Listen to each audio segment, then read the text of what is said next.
When we talked last was probably 2 years ago, and we were starting to see red flags then. Minnesota had a Democratic trifecta, meaning they had total control over the state of Minnesota. They passed a bunch of laws because they could, and some of those laws that they passed allowed for an awful lot of fraud to be able to occur.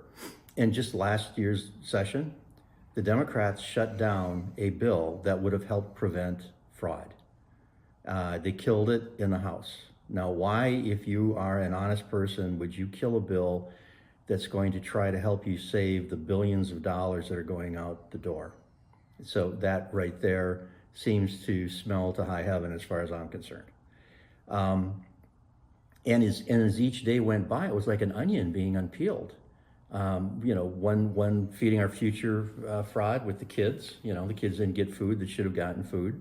There was a money for the homeless or to get into a home, and an autism. I mean, these are people that really, really needed this stuff, and the worst of the worst stole basically from babies and children. And the reason that it went unnoticed is that it didn't go unnoticed. There were a lot of people with a lot of red flags. There were employees, Department of Minnesota employees that were told to basically shut up, sit down, and go away. A.G. Ellison, the head law enforcement officer of Minnesota, okay, the guy that you would go to and say, hey, we think there's something wrong. Well, his involvement in this is we've got a tape recording of him. He goes to one of the fraudsters' buildings, sits down with a group of fraudsters. They tell him, hey, these people are putting pressure on us. And he tells the fraudsters, don't worry about it, we'll keep your money flowing. So even if you wanted to do something about it, the head law enforcement officer is siding with the people that are actually stealing from us.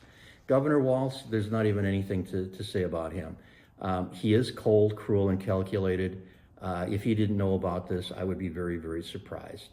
And then it goes down to, Ilhan Omar. Where did this actually start?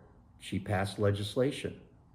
Her legislation actually started, and it allowed people to get into feeding our future. If you look at where the fraud is, it's primarily her CD5 district, the district that I'm running in against her. And it's really odd to think that, all the fraud just happened in a particular area, and it was a bill that she, particularly put together. Now, I don't know who helped her craft it. That's something we're going to have to find out. But when you look at her community, it's very tight-knit. And people, it's like a big, huge neighborhood, and everybody knows everybody. She had a gentleman who managed to make sure people didn't say anything to anybody. There was just a report in the last 2 days, and it was a Somalilander, which is a different tribe. And she came out and said, yep, if we tried to say anything about fraud or her past, we were threatened. And she has a few people that are close ties that were her enforcer. The guy that spent a lot of time with her was actually convicted of stabbing somebody. And it's my impression that he actually tried running for parliament in his old country. So there's a lot of really deep ties. If you look at the Safariland restaurant, if you're going to be in politics, you need to go through the people at the Safariland restaurant. They kind of control the politics. She had all of her fundraising things. I mean, that was sort of her hangout. That's where she spent money, got donations. Saeed was part of that. That was her ally, her friend.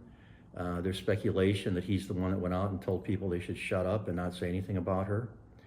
And then if you go a little bit further, there's electronic evidence of emails between her and the fraudsters. There is an email trail.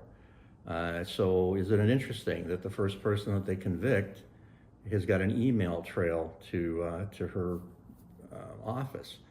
I mean, it goes on and on. As a police officer, if I was sitting down and I was looking at a crime, I would have a big board. And on that board, I would have pictures of people and then I would have what they did, who they know. This would be one big spider web, and they would all be connected in some manner.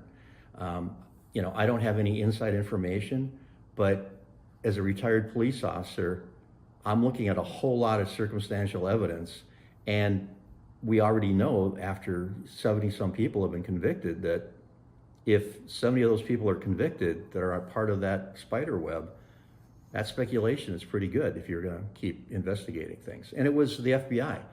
Walz did say something. Walz lied again, which he usually does, and came out and said he was arresting people. He did nothing. If it wasn't for, thank God, the federal government, the FBI, the Department of Justice, if the cavalry hadn't shown up, this stuff would still be going on because there was nowhere for these people to go to. And that's an absolute crime in itself. This is America. That doesn't happen here. You can't have this much fraud and have it be an accident. You can't have this much fraud involving people that know each other for it to be incompetency. Like I said, there's enough circumstantial evidence to say these people let it happen. And again, you have an AG that actually is talking to the people that were convicted, and he says, "Oh yeah, we'll pretty much keep it off your plate."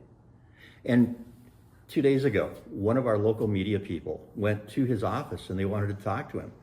He will not talk to normal media outlets. He will go talk to left-wing media outlets, but he will not talk to anybody that would probably ask him, tough questions. If she truly cared about the fraud, her name wouldn't be attached all over to these other people. She came on, she made a statement about, how terrible it is to basically steal food from children. Yeah, okay, that's a really nice thing to say, but you have way too many people that you're associated with that actually did that. Now, she yells racism anytime somebody puts any pressure on her. Well, I've heard her say that all white men are a problem. She came out and she badmouthed Charlie Kirk. She is, pro-Hamas, pro-Palestine. She hates Jewish people. Who really is the person that has an issue? You can yell all day long, and that's just a cover for her. And people that are afraid of that are being, I'm being told I'm a racist. Well, they're not going to say anything. But when you have crimes, I don't care if you're the Irish mob in Boston or if you're the Italian mob in Chicago, if we come out and say, hey, there's fraud going on, it doesn't make any difference where you come from. It's the fraud we're talking about. And she's using that as a smokescreen, and she knows it.